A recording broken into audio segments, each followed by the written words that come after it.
Back in August 2024, we reviewed the base version of Star Wars Outlaws and gave it a 6 out of 10. At the time, we noted that while the game certainly had its strengths, such as its surprisingly impressive and detailed open world, a somewhat decent story that captured the scoundrel fantasy well, and a genuine sense of exploration, it ultimately felt too rough around the edges with several shortcomings.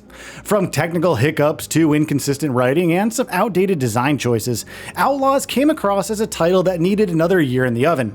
We closed that review by saying we'd probably still play more of it, if only because we're hopeless Star Wars sickos, but weren't convinced we'd have more fun with it than a toy lightsaber.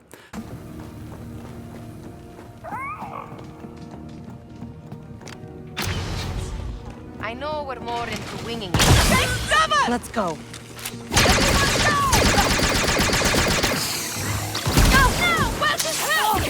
Since then, however, the developers have rolled out several major patches aimed at improving various gameplay mechanics. So the big question now is it finally worth your time? And does the new story expansion, A Pirate's Fortune, build meaningfully on those improvements? Now, let's talk about the elephant in the room, A Pirate's Fortune. This story expansion is a pretty short adventure, clocking in at around 3 to 4 hours, depending on your skill level. You can actually power through it even faster if you skip all the story cutscenes. Kay Vess, Nyx, and their droid companion ND5 set out to explore the Kepi system, where they team up with none other than the well-known pirate Hondo Ohnaka, in search of a mysterious treasure hidden within the Kepi tomb. As you might expect, Hondo is the star of the show, who is equal parts sarcastic, funny, and dubious. Voiced by Jim Cummings, his performance gives the DLC its strongest personality. Oh, it's scrambled. Jet, my old friend, it has been too long. I know we left things, not so good, but I can't live with the guilt no longer. So I have a peace offering, the great Kepi treasure, the one we chased for cycles. I found it. The main antagonist is Stinger Tash, leader of the Rokana Raiders, who believes she can uncover the tomb's secrets and lead her crew to the treasure. The story kicks off with an intriguing setup and a genuine sense of mystery, but unfortunately the ending didn't quite land for me. Without spoiling too much here, the crew's efforts lead to an ending that feels a bit underwhelming, leaving me questioning whether the journey was actually truly worth it. Still, despite the narrative's lack of impact, Hondo Ohnaka's presence alone makes the DLC worth seeing through to the end. He carries the entire expansion on his back, and to be frank with you, he's the reason I personally stayed invested throughout the DLC's short runtime. Now, just like the base game, A Pirate's Fortune sticks to the same gameplay mechanics, the core ones. If you're expecting brand new systems and mechanics, you might want to lower those expectations. That said, there are still some small additions, like simple environmental traps scattered around environments to keep you on your toes. But what really stands out though is how much the gameplay has actually improved overall thanks to post-launch patches. Enemy AI, while still occasionally weird, is noticeably better than it was at launch. Enemies are more aggressive and more likely to suppress you in combat. Sure, there are still rare moments where they'll ignore Kay even if she's right next to them. Yes, they can really honestly be that dumb at times, which is funny, but these are far less frequent now, which is great. Stealth too feels tighter, Kay moves more fluidly, and sneaking past enemies feels more focused. However, this isn't Metal Gear Solid 5, and Kay isn't like Snake by any means, but it's no longer the disappointment it was before. Combat has also benefited greatly from rebalanced damage values, weapons now feeling impactful, and the third-person shooting is actually fun. It does make you wonder why the developers didn't consider a Division 2 style cover system, as that small addition could have made firefights even more dynamic, not to mention a tad cooler. One small letdown is the complete lack of new gameplay mechanics between Kay and Nyx. In the base game, Nyx can do various actions on behalf of Kay, such as distracting enemies or flipping switches. For a DLC, it would have been nice to see some new interactions, but unfortunately there aren't any. Still, with improved stealth, punchier gunplay, and smarter enemies, the overall experience is finally fun and far less disappointing.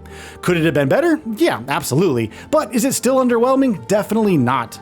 A significant portion of the DLC's gameplay now leans into space battles, which will feel familiar to anyone who played the base game. You're still managing your ship's shields, dodging missiles, and taking down enemy targets using the upgrade system as before, but there is one exciting change thanks to Hondo Ohnaka. You temporarily pilot a Rokana Raider ship, and this is where things actually get interesting. While the core controls remain the same, the battles are now faster paced and feature two different flight modes. In Recon mode, your wings can be adjusted for faster travel, while while Assault Mode shifts the wings horizontally and unlocks heavier weaponry, like missiles, for maximum damage output. A lengthy space combat segment in the DLC lets you control this ship in a visually spectacular and large-scale battle, and honestly, it's genuinely amazing here.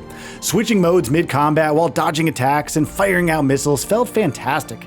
Now, it's a shame there weren't more of these sequences, but what's here is definitely satisfying. Star Wars Outlaws, despite a few odd facial animations, was easily one of the best looking games of 2024, especially if you're playing it on a high-end PC. It was a graphical stunner, no two ways about it. One of the things I truly appreciated about the base game was its gorgeous open world locales and its superb attention to detail. Each map felt brimming with personality, and thanks to excellent art direction, simply riding through these worlds on your speeder was a treat in and of itself. Thankfully, A Pirate's Fortune continues that visual benchmark.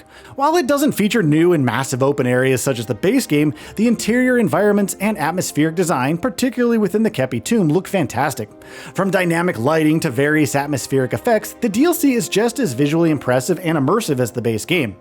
As noted in our original review last year, Star Wars Outlaws felt like a game with a lot of potential, but also one that clearly needed more time in the oven, as certain elements just didn't quite come together the way they should have. Fast forward now to 2025, and after numerous patches addressing core gameplay mechanics, I can confidently say that Outlaws has definitely grown into a pretty solid experience. The Pirate's Fortune DLC, while flawed in its storytelling, showcases many of the gameplay improvements the developers had rolled out over the recent months. So, to close off this review, Hondo Ohnaka steals the spotlight, and the short but exciting showcase with the Rokana Raider ship was a memorable highlight here. Hopefully the developers can continue to build on these changes and deliver more gameplay refinements in the future. That said, it's hard to ignore the reality that Star Wars Outlaws has underperformed where it matters most: sales figures. If only these improvements had been part of the initial launch, the story of this game might have actually played out very differently. It was pretty clear that Star Wars Outlaws was rushed out and the results were in front of us back then. And with that, A Pirate's Fortune may very well be the final outing for Kay Vess and her companion Nyx.